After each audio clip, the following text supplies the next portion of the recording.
Doncs comencem l'acte, que ja sabeu que s'anomena la conferència La importància lingüística i històrica del manuscrit dels greuges de Guitart Isern, senyor de Caboet.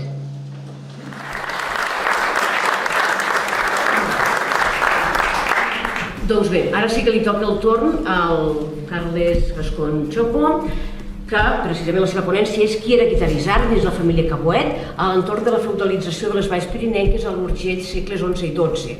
Us presento breument el Carles, és llicenciat en Geografia i Història per la UNED, s'ha especialitzat en història medieval dels Pirineus. Molts dels seus estudis se centren en la temàtica del catarisme, entre ells la seva tesis, que l'estàs elaborant, oi, Carles? El catarisme a Catalunya i un llibre, Càtars al Pirineu català. És tècnic del Patrimoni Cultural al Consell Comarcal de l'Alt Urgell, des d'on participa en projectes de restauració de patrimoni, divulgació cultural i també en intervencions arqueològiques. Altres publicacions del Carles són els retaules gòtics de la Vall de l'Avança i Tuixén i Comarques oblidades, Josep de Zulueta i el Pirineu l'any 1890. Endavant, Carles, gràcies. Bé, moltes gràcies, Montse, moltes gràcies a l'associació i a més, gràcies per partida doble per la vostra paciència, ja que en bona part el fet que no estigui a l'exposició avui és responsabilitat meua, en gran part no tota, però penseu que els dies tenen 24 hores i qui em coneix bé sap que no n'estalvio ni una per fer la feina. Bé, després d'aquest petit desgreuge, dir-vos que sí, parlaré una mica del context, sobretot volia parlar del context més immediat del que són els greuges, el document, per entendre on ens estem movent, el context del comtat d'Urgell. La Susana Vela havia plantejat un context poder més ampli, molt centrat també en Andorra. Andorra i la família senyorial de Caboet són dues realitats gairebé inextricables. També dir que alguna cosa pot ser deixaré en entredit el que planteja la Susana Vela, però com que som tots molt amics no passarà res. Espero que sigui així, si més no. Bé, en primer lloc dir que el document en qüestió, el document de greuges, forma part d'una tipologia documental, això ja ho ha explicat la Montse quan ha llegit la de la Susana Vela, una tipologia documental anomenat Memorials de Greuges. Un memorial de greuges és una mena de document, una comptabilitat de la violència. M'han robat tantes vaques, han destruït tantes esglésies. És bàsicament una sèrie de números que posen els afectats en una llista per queixar-se davant d'una autoritat superior de lo que li ha fet un altre. Aquesta tipologia de documents la trobem sobretot en contextos, o sigui, la tipologia clàssica d'aquest document de greuges la trobem en contextos plenament feudalitzats, particularment a partir de la segona meitat del segle XII i el XIII, per la qual cosa ja trobem una primera cosa a dir respecte al document que estem parlant avui, el document dels greuges de Guitart Isern, que com sabeu és elaborat entre la dècada de 1080 i 1090.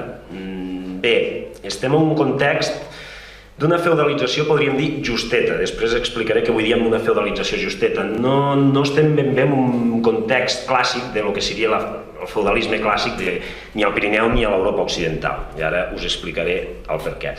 El document en qüestió, el document dels greuges, també us vull presentar una miqueta de què parla. Després m'ha dit el Dani que ell llegirà la traducció en català, però de fet ja ho ha explicat també la Montse, però enlloc surt la paraula greuges, surt la paraula rancúnies, expressades pel senyor d'aquestes valls, el senyor Guitart Isern de Caboet, vers un personatge, una família encapçalada per el Guillem Arnal, el seu fill i el seu germà, que tradicionalment, si més no, la versió que surt a la pàgina web de la Biblioteca Nacional de Catalunya diu que seria un membre de la petita noblesa local que no feia prou bondat. Concretament, el que feia aquest Guillem Arnau era insultar a la dona i al mateix Guitart Isern, establia pactes amb altres senyors sense la seva autorització, desacatava els seus judicis, etc. Suposadament robava, o si més no s'apropiava de béns que Guitart Isern considerava seus, etc.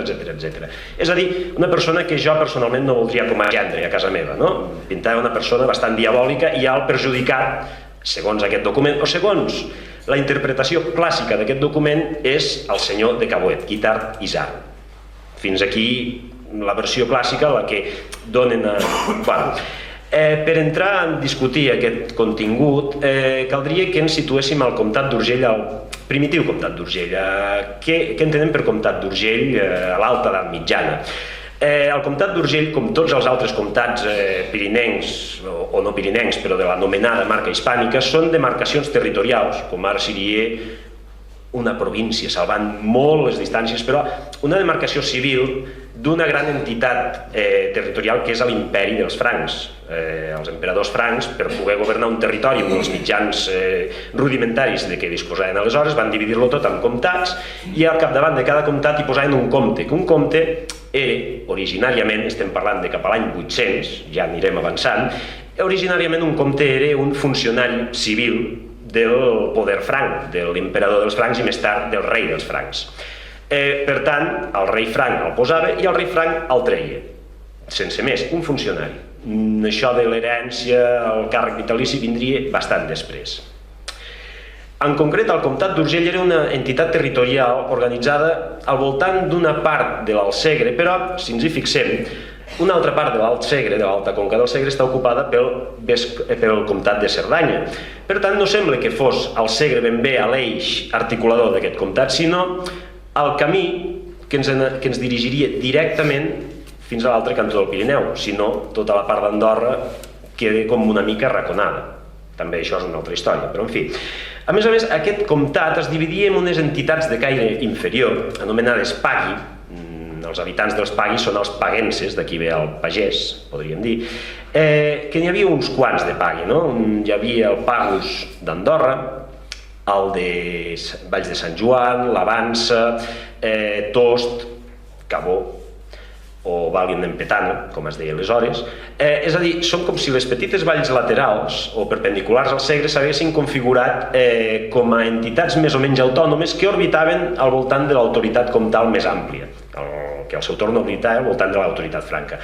Alguns historiadors, com ara, historiadors de prestigi, de pes, com en Bolós, parlen que aquests pagui, aquestes unitats inferiors, una de les quals fora la vall de Cabó, formaven part d'una sèrie de territoris d'una organització ancestral, primitiva gairebé, de tot el territori. També aquí trobo que hi ha molta cosa a dir i, si ens hi fixem, molts d'aquests territoris laterals estan, al meu entendre, no ocupen ben bé el que és una vall. Pensem en la vall de Castellbò, en la qual hi ha el poble d'Avellanet, que no és físicament de la vall de Castellbò, o encara més clamorós, les valls d'Andorra, on hi ha tot un territori amplíssim, que és la parròquia d'Os de Civís, que geogràficament forma part de les valls d'Andorra, però políticament mai ha format part de les valls d'Andorra.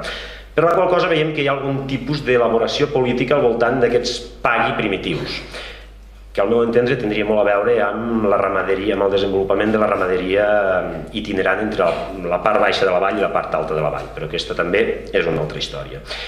Bé, la qüestió, els comtes d'Urgell, que inicialment eren uns funcionaris, a poc van anar patrimonialitzant el seu càrrec, que estan convertint-se, estan experimentant una relació que està passant del dret públic al dret absolutament privat. El dret públic ens ve de l'antiga Roma, que s'havia anat degradant, fins a la mínima expressió a finals del primer mil·lenni, i el dret privat serà el que persones com els primitius comtes d'Urgell, que acaben patrimonialitzant el càrrec al voltant de la seva família, amb això vull dir que el càrrec esdevé hereditari de pares a fills, creen un nou marc polític totalment novedós i desconegut per la gent que habitava aquests territoris. El primer membre d'una família de comtes que va de pares a fills és Unifred I, Guifré, més ben dit Guifré el Pilós, el primer comte d'Urgell d'aquesta mateixa dinastia, que és pròpiament comte d'Urgell, és Unifred I, i a partir d'aquí el càrrec va passant de pares a fills.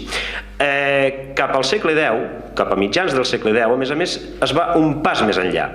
No només patrimonialitzen el càrrec amb la seva família, és a dir, és com si un antic governador civil hagués aconseguit que el seu fill continua sent governador civil i així fins a l'infinit.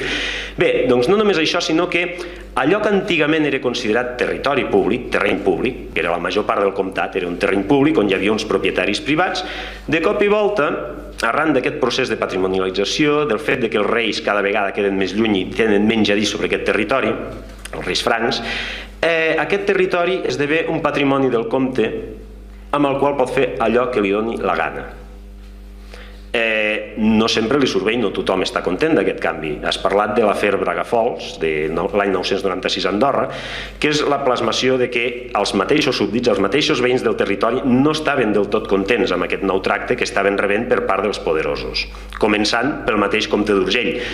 El comte d'Urgell, en el cas de l'afer Bragafols, construïa un castell contra els andorrans, contra els seus mateixos súbdits. Vull dir que és una plasmació total d'aquest nou procés que s'està produint no només al Pirineu sinó a bona part de l'Europa occidental en aquells moments. El comte d'Urgell vivia en el seu palau de Castellciutat, a vora de la Seu d'Urgell. Vivia quan no estava d'expedicions o fent altres històries. Vivia poc realment, però al seu voltant tenia una petita cort de magnats, de senyors poderosos del territori, senyors amb capacitat econòmica, en els quals, a partir d'un moment determinat que hem de situar a partir de mitjans del segle X, comença a fidelitzar-los amb l'entrega de parcel·les de domini públic. Què vol dir això? Doncs, com que al comte s'atorga el poder de decidir sobre tot el seu territori d'una manera gairebé privada, per guanyar-se la fidelitat dels personatges més poderosos del seu territori, els premia amb parcel·les d'aquest territori. És en aquest moment, a la segona meitat del segle X, que comencem a trobar una sèrie de famílies amb un cognom vinculat a determinats territoris. Comencem a trobar, molt a finals del segle X, els senyors de Tost, els senyors de Lins, tot i que són molt... Bueno, el Climent, un amic que tinc aquí, ens en parlaria molt, els senyors de l'Avança i uns senyors anomenats de Caboet, que implica que aquestes famílies tinguin aquest cognom, implica que d'alguna manera el comte els ha premiat o els ha fidelitzat entregant-los un lot de drets i rendes i terres amb una sèrie de valls o territoris dels quals ells esdevenen els principals, els que tenen el poder. Quin poder tenen? Un poder que en el nou marc de relacions cada vegada més privatitzat que ens trobem, esdevé cada vegada més privat. És a dir, aquests senyors que el comte posa sobre el territori s'atorguen el dret de manar i de manar d'una manera totalment arbitrària sobre la gent que viu en aquell territori. En aquest moment, ja us he dit, una d'aquestes famílies són els senyors de Caboet. El primer que trobem documentat és en Ramon I, el trobem documentat molt a finals del segle X, el 991, em sembla, una cosa així. A partir d'aquest senyor, de Ramon I, els Caboet, com els altres llinatges territorials, tindran una successió de pares a fills. En Pierre Bonací, que és una gran autoritat en el món medievalista català, va plantejar que aquests senyors de Caboet venien de les valls de Sant Joan, és a dir, de la zona d'Ars, Os de Civís, Sant Joan Fumat, és a dir, del flanc occidental d'Andorra. Realment, llegint-nos la justificació que hi dona, hi veig bastant poca base, amb tots els respectes que em mereix aquest gran historiador, hi veig poca base per determinar que els primitius Caboet vinguessin d'allà. Realment, el cognom amb què se'ls coneix, Caboet, implica que, si més no, el nucli principal, en un principi, dels seus dominis era aquí, a la vall de Cabó, no un altre lloc, sinó no haguessin sigut de Caboet, sinó de Sant Joan, o d'Ars, o d'Os de Civís, o d'on fos. En realitat, els Caboet podien venir de qualsevol lloc, no ho sabem, no ho podem saber, no tenim eines per poder-ho saber. Tant podien ser andorrans com venir de l'altra punta de l'imperi franc i gaudir de la confiança dels comtes d'aquí. No ho sabem. El que sí que sabem que a partir d'un moment determinat, els comtes els hi donen una sèrie de dominis preferencials a la vall de Cabó i que governen aquesta vall amb una sèrie d'arbitrarietats que no agraden a tothom, o més ben dit, no deuen agradar a ningú, només als propis senyors feudals. Estem parlant d'una nova manera de governar en què el senyor té tot el poder o s'atribueix tot el poder davant dels seus vassalls.